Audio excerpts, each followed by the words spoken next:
Hi friends, welcome to Gardelish, deep love towards nature and food.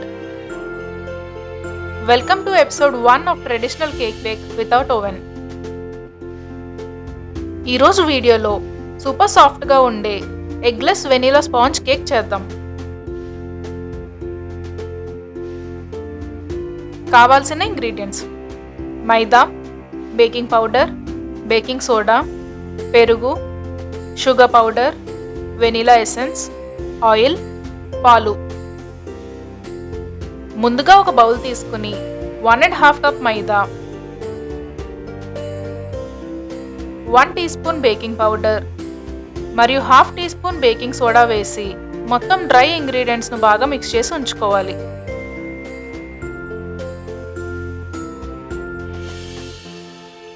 ఇప్పుడు mixing bowl తీసుకుని 1/2 cup పెరుగు, 1 cup powdered sugar వేసి ఒకసారి మొత్తం బాగా మిక్స్ చేసుకోవాలి.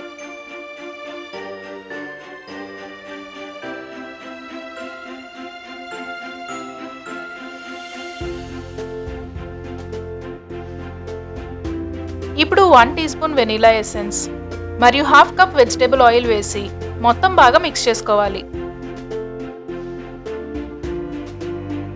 ఇది ఒక క్రీమీ స్మూత్ టెక్స్చర్ వచ్చేలా మిక్స్ చేసుకోవాలి.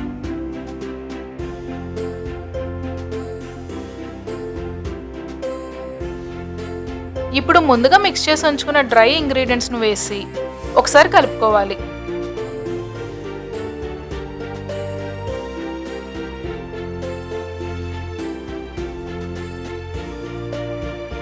ఒకసారి కొద్దిగా కలుపుకున్న తర్వాత 3/4 కప్ పాలును కొద్దిగా వేసుకుంటూ కేక్ బ్యాటర్ ప్రిపేర్ చేసుకోవాలి.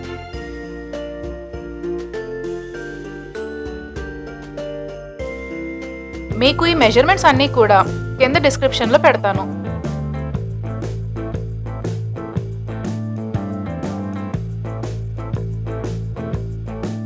ఈ విధంగా లమ్స్ లేకుండా స్మూత్ బ్యాటర్ ప్రిపేర్ చేసి ఉంచుకోవాలి.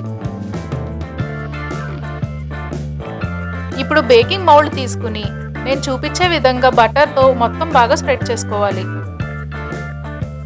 దీనివల్ల కేక్ ఈజీగా డీమోల్డ్ అవుతుంది మరియు బేక్ అయిన తర్వాత బార్డర్స్కు ఒక మంచి గోల్డెన్ కలర్ వస్తుంది. ఇప్పుడు ప్రిపేర్ చేసుకున్న బ్యాటర్ వేసుకోవాలి.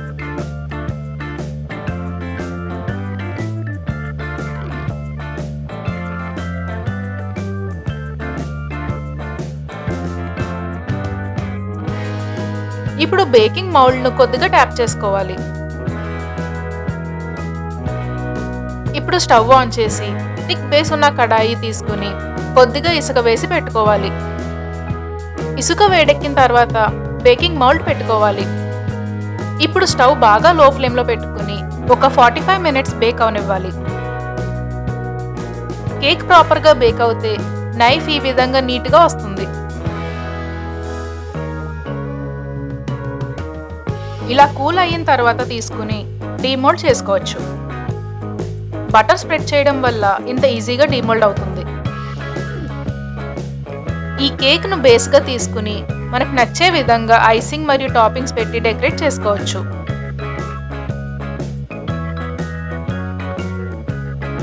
అంతే, సూపర్ సాఫ్ట్గా ఉండే eggless vanilla sponge cake ready. Next వీడియోలో మళ్ళీ కలుద్దాం. అంతవరకు బాయ్.